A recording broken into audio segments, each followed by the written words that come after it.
Hello everyone, welcome back to my channel Mukti's cooking world. আজকে আমি আপনাদের সাথে খুবই মজাদার একটা পুডিং এর রেসিপি শেয়ার করব। আজকে করে দেখাবো কফি পুডিং। তৈরি করাটা খুবই সহজ আর খেতে তো অসম্ভব মজাদার। তো আমি আশা করছি আপনাদের কাছে আমার আজকের এই ভিডিওটা ভালো লাগবে। ভালো লাগলে একটা লাইক দিবেন এবং চ্যানেলটা সাবস্ক্রাইব করে পাশেই থাকবেন। তো চলুন দেখে নেওয়া যাক কিভাবে এই অসম্ভব মজাদার কফি পুডিংটা আমরা তৈরি করে নিতে পারি। তো এর জন্য প্রথমেই আমি ক্যারামেলটা তৈরি করে নিব। তো এখানে আমি একটা পাত্রের মধ্যে 4 টেবিল চামচ পরিমাণ চিনি দিয়ে দিলাম আর সামান্য একটু পানি দিয়ে দিচ্ছি। এবার চিনিটা গলে আস্তে আস্তে দেখবেন কালারটা পরিবর্তন হতে শুরু করবে। তো যখন কালারটা আস্তে আস্তে পরিবর্তন হতে শুরু করবে ওই পর্যায়ে হাতাটা ধরে এটাকে একটু নেড়েচেড়ে দিতে হবে। আপনারা চাইলে একটা চামচ দিয়েও নেড়ে দিতে পারেন। তো এভাবে আস্তে আস্তে দেখবেন কালারটা খুব দ্রুতই পরিবর্তন হতে থাকবে। তো খুব বেশি পুড়িয়ে ফেলা যাবে না, যখন একটু গোল্ডেন ব্রাউনিশ টাইপ কালার আসবে ওই পর্যায়ে নামিয়ে নিতে হবে, কারণ বেশি পুড়িয়ে ফেললে কিন্তু এটা খেতে তিতকো লাগবে। তো যখন এরকম একটু লালচে টাইপ কালার চলে আসবে ওই পর্যায়ে এটাকে আরেকটু চুলায় রেখে আমি চুলা থেকে নামিয়ে নিচ্ছি। এর থেকে আর বেশি ডিপ করব না, তাহলে কিন্তু এটা আবার পুড়ে যাবে। তো আমি এখন চুলা থেকে ক্যারামেলটাকে নামিয়ে নিচ্ছি। ক্যারামেলটাকে নামিয়ে নিয়ে আমি যে পাত্রে পুডিংটা সেট করব সেই পাত্রে ঢেলে দিচ্ছি এবং পাত্রটা এভাবে একটু ছড়িয়ে দিচ্ছি। এবং আমি আজকে দুটো বাটিতে পুডিং তৈরি করব। তো একটা বাটিতে এভাবে কিছুটা ক্যারামেল দিয়ে সেট করে নিলাম এবং আরেকটা বাটিতে আরো একটু সামান্য দিয়ে দিচ্ছি। এবার এটাকেও এভাবে ছড়িয়ে দিচ্ছি এবং ক্যারামেলটা সেট হওয়ার জন্য একটা সাইডে রেখে দিচ্ছি। তো এখানে একটা বাটিতে আমি 4 টেবিল চামচ পরিমাণ গরম লিকুইড গরুর দুধ নিয়ে নিয়েছি। এবার এর মধ্যে আমি দিয়ে দিচ্ছি 1 টেবিল চামচ পরিমাণ কফি। আপনারা এখানে যে কোনো ব্র্যান্ডের কফি ইউজ করতে পারবেন। এবার গরম দুধের সাথে আমি কফিটাকে একটু ভালোভাবে মিক্সড করে একটা সাইডে রেখে দিব, যাতে করে এই মিশ্রণটা পুরোপুরি ঠান্ডা হয়ে যায়। তো এখানে আমি নিয়ে নিয়েছি পুডিং বানানোর জন্য ডিম।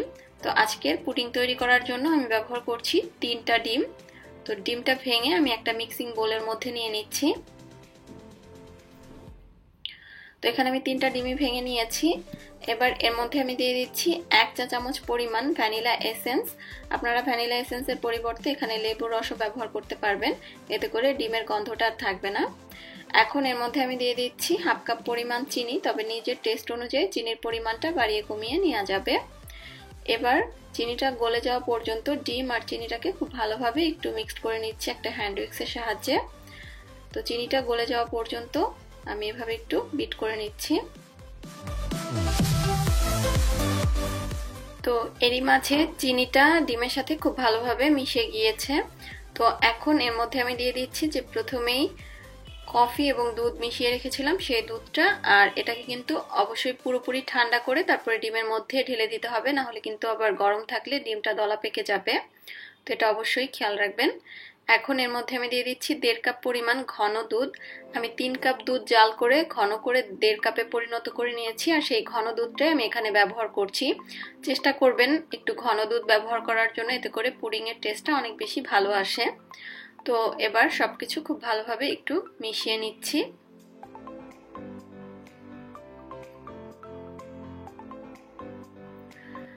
তো সবকিছু ভালোভাবে মিশিয়ে নেওয়া হয়ে গিয়েছে।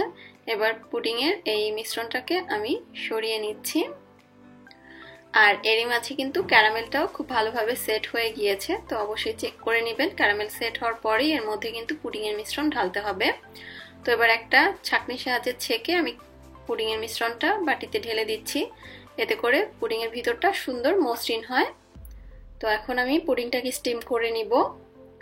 তো স্টিম করার জন্য চুলায় আমি একটা হাঁড়ি বসিয়ে দিয়েছি, আর এর মধ্যে আমি দিয়ে দিচ্ছি একটা কিচেন টাওয়াল। এবার এর উপরে আমি বসিয়ে দিচ্ছি পুডিং এর যে বাটিটা, সেই বাটিটা।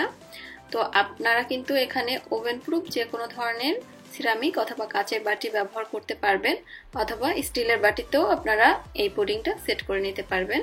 তো এই বাটির সাথে যেহেতু আমার কোনো ঢাকনা নেই, তো আমি ফয়েল পেপার দিয়ে বাটির মাপে একটা ঢাকনার মতো তৈরি করে নিয়েছি। তো সেটা দিয়ে ঢেকে দিচ্ছি, আর আপনারা ঢাকনাওয়ালা বাটি ব্যবহার করলে সেটা ঢাকনা দিয়ে ঢেকে দিলেই হবে, তবে অবশ্যই যে কোনো কিছু দিয়ে হলেও ঢেকে দিতে হবে। তো এখন এই হাঁড়ির মধ্যে আমি দিয়ে দিচ্ছি কিছুটা গরম পানি।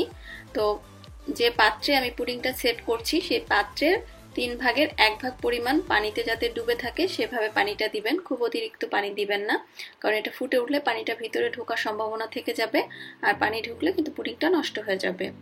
তো এবার ঢাকনা দিয়ে ঢেকে আমি অপেক্ষা করব 25 মিনিটের মতো। তো 25 মিনিট হয়ে গিয়েছে, আমি ঢাকনাটা খুলে নিলাম এবং আমি এবার উপরে ফয়েলটা সরিয়ে একটু চেক করে নিব। আসলে আমি যে বাটিটা ব্যবহার করেছি বাটিটা কিন্তু খুব বড় না, তো 25 মিনিটই এটা হয়ে গিয়েছে। তো বাটির সাইজটা বড় হলে 30 মিনিট লাগবে, তবে খুব অতিরিক্ত সময় এটাকে স্টিম করা যাবে না, তাহলে কিন্তু ভিতরে ছিদ্র ছিদ্র ভাব চলে আসবে। তো একটা কাঠি ঢুকিয়ে চেক করে নিলাম, এবার চুলা থেকে নামিয়ে নিব।